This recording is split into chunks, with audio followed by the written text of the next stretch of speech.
Potrebbe essere un'idea folle, ma io devo farlo. Ciao bonsaisti e benvenuti o bentornati sul mio canale. In questo video andremo a dare una sistemata a questa pianta, ovvero andrò a fare una potatura, un po' di filatura leggera e non so poi se seguirà un rinvaso o qualche operazione simile, ve la includerò in questo video. Diciamo che ora vi faccio un giro a 360 gradi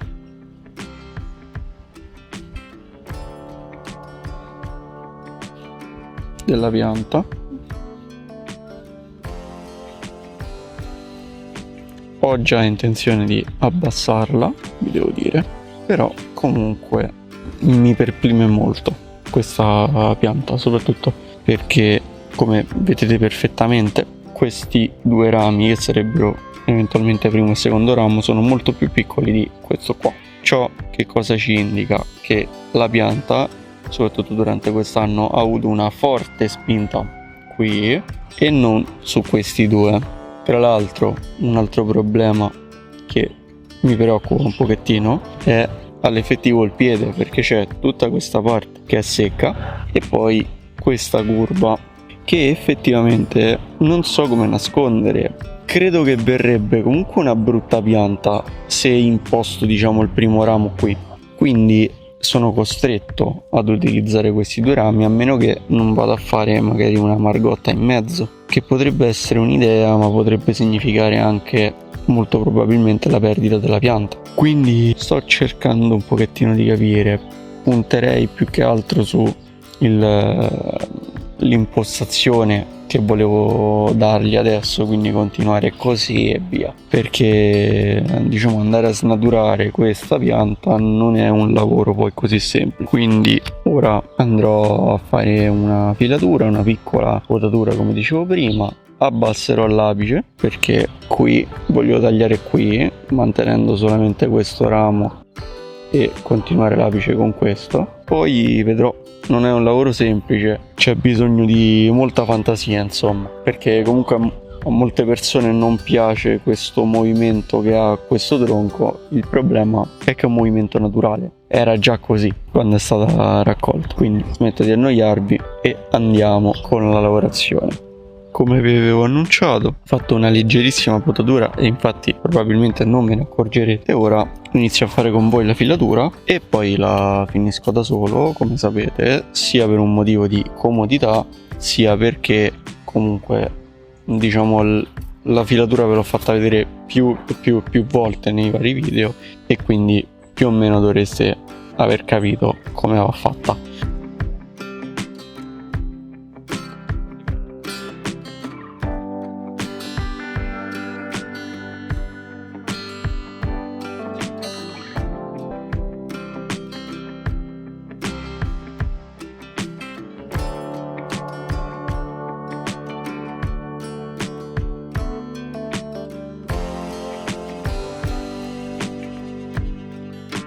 In questa parte magari invece di tagliarla la lascio così, in modo tale che se poi serve filare uno di questi due, un pezzettino di filo ce l'ho. Non voglio andargli a dare troppo fastidio perché comunque il biancospino è una di quelle essenze che il filo lo tollera, ma fino a un certo punto. Qui per esempio devo stare attento perché c'era già una crepa. Poi diciamo la cosa principale che volevo fare qui, ecco qua, era andare a mettere più o meno in orizzontale il ramo.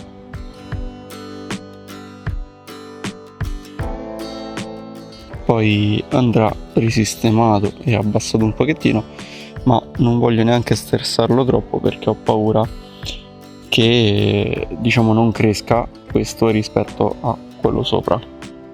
Questo è quello che più o meno andrò a fare in questa filatura.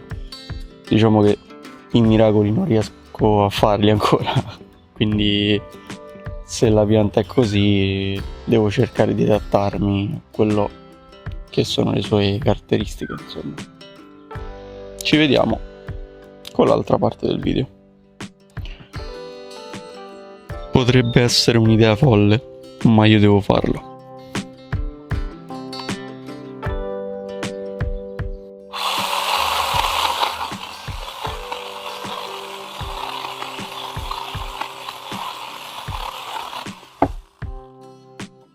Questa sarebbe stata tranquillamente un'altra pianta e vedrò un attimino che cosa riesco a fare. Ora mi preoccupo di andare a rifinire il taglio.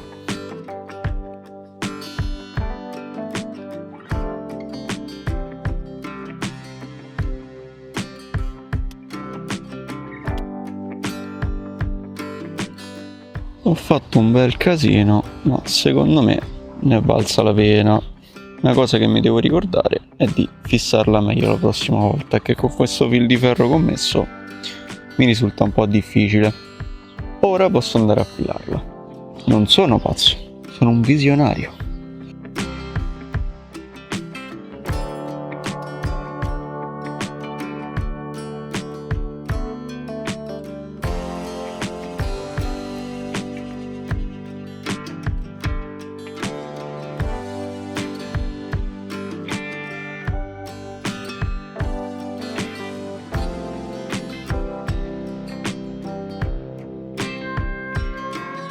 Diciamo che già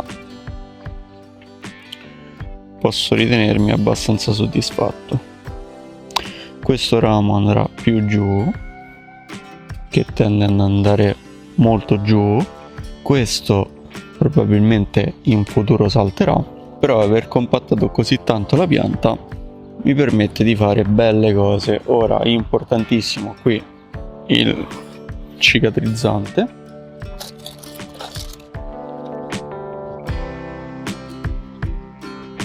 Andiamo a coprire alla perfezione tutta la vena viva. Ci sta attaccando un po' alle mani, quindi le bagno ancora.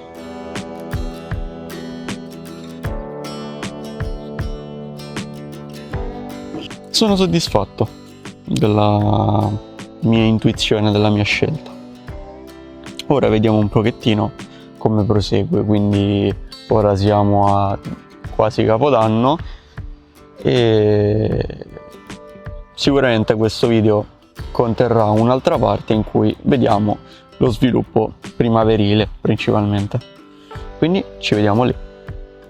Ormai è passato un po' di tempo da quanto abbiamo lavorato questa pianta insieme, però vi avevo detto che vi avrei fatto il finale, diciamo, del video in chiamiamola primavera, comunque quando la pianta avrebbe dato dei buoni segnali.